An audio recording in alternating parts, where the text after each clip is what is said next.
say. So let's look, what is love? Where does it fit in this model of the mind? Is it under the negative heading or the positive? This is quite precise language. And we don't say this in the West because we think it sounds like judgment. And we get nervous, you know. We must not be. It's not moralistic. This is technical. So, okay, listen. Love is a virtuous, positive, useful, valid, curiously, a valid state of mind. Attachment is neurotic, I-based, that separates me from others, is fearful, is anxious and neurotic, and is not comfortable. So what's the difference? Well, as far as we're concerned, we conflate them. We honestly assume they're the same. So love is a virtuous mind. So if you just had the love separately, that would be a delight. You see your husband or your baby or whoever it is, or your boyfriend or your dog, you delight in their happiness. You see them happy and you want them to be happy. Or, you know, or if you see them suffering, you think, oh my God, this is terrible. I wish they did not suffer. So that's love and compassion. Compassion wants them to be happy. Love wants them to be happy. Compassion doesn't want them to suffer. That's these two states of mind. So the love then comes along with attachment. Think about it. So attachment, what's that?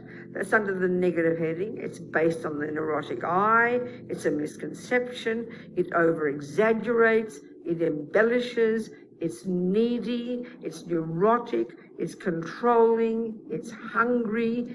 And why are you hungry? Because you feel you're not enough. So it's key energy. The key energy of attachment is dissatisfaction. So these are all working together. They're so intimate. They're so close. They're separate completely. In England and Australia, we say they're like chalk and cheese. You know, maybe that shows how bad English cheese is. It looks like chalk. You can't tell the difference, but they're completely different. That's the point we have to learn. This is the skill. This is the skill we have to learn.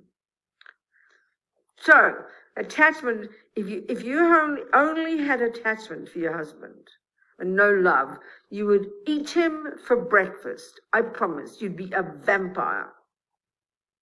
That's why people have nightmarish relationships.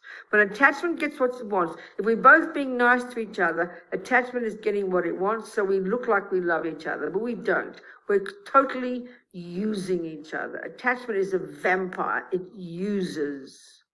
It sounds scary, but but the trouble for us is at the moment, or the good thing is, it's tempered. Our attachment is tempered by love, so it doesn't look so severe. But if we had mainly attachment, then you would not have much love and you would chuck your boyfriend out, or you would kill him, or you'd eat him for breakfast. And I'm not being joking. I'm joking, but I'm not. So what's the difference between them? That's the job we have to learn. This is what's so difficult.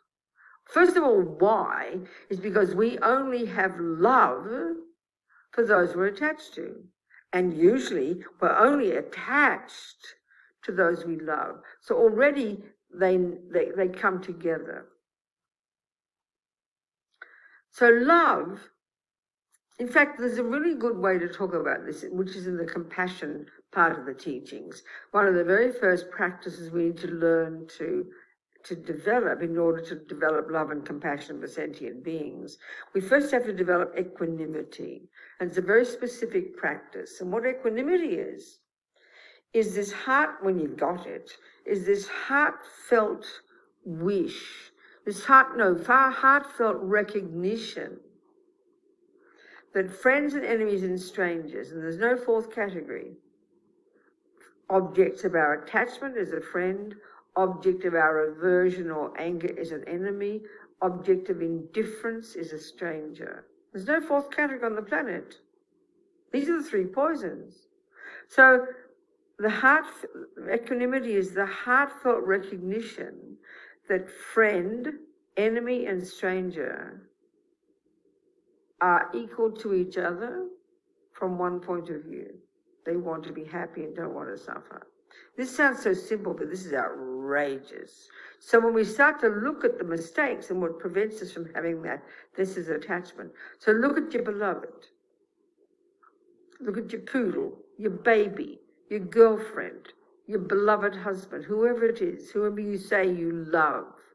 That's the person you're also attached to. And what attachment, so the attachment energy is this one. Attachment causes you to think about them all the time, want them to be close to you, think they're divine, expect them to make you happy, manipulate them to make you get happy, all this. This is what attachment does. But it's so subtle, it's just in there all the time.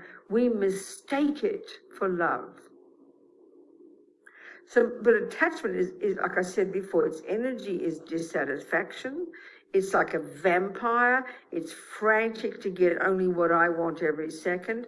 So when you love that person, this is what typical mothers and their children. I mean, you know yourself if you're the child and your mother is all over you, manipulating you, possessing you, demanding you do what she wants. And if you do what she wants, then she, she says that you love me. We know this. It's kind of like they joke about it. I saw a recent thing on Saturday Night Live about mothers, not coming home for Christmas.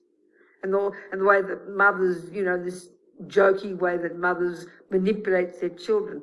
That's attachment. That's not love. That's attachment. And attachment wants only what I want. So, of course, in the beginning, when my boyfriend is so divine and he looks so perfect to me, and we each make each other happy, we've each got attachment for each other, we're both desperately scratching each other's back, which is what attachment does. It's codependence. It's a great term. So then it looks like we love each other. Now, we do, but we're very intolerant. If he doesn't look at me the right way at the right time, I'll get upset. Because I think, oh, you don't love me. So love is a delightful state of mind that's very spacious, is not I-based, it's virtuous, it's connected to the other person, it's empathetic. That's love. But attachment poisons it. Attachment is needy, poor me, he doesn't love me, he's not looking at me the right way, he's not doing what I want the right time. It's desperate, it's frantic all the time. And when he doesn't do what I want, that's when I have the panic attack. You don't have a panic attack if you love somebody. A mother who says she loves her child but manipulates them, love doesn't manipulate. Love is not distressing. It's attachment that's distressing. So we kind of know it very well. We see the symptoms of it in our relationships all the time. But this is Buddhist analysis. It's quite a specific analysis. We have to see the difference. And of course, it's incredibly hard to change them because this is ancient habit. I mean, Lama Yeshe said, I can tell you about attachment for a whole year. You'll never begin to understand it until we start first knowing what it is and then looking deeply inside and doing the work, And because these are so habitual, we know habits die hard. So this is a really intense job, being your own therapist. We don't think it's a problem. Again, you don't go to your therapist when you get annoyed, she'll laugh at you. You go to your therapist when you want to get very annoyed, but it's anger. You want to kill yourself or your boyfriend. It's too late. It's like going to the mechanic when the wheels are already off. It's too late. So again, why should I do it? The first reason, forget about for other people's sake. Because it's going to make me happy. Be the space in between. Be the observer. Have the balance.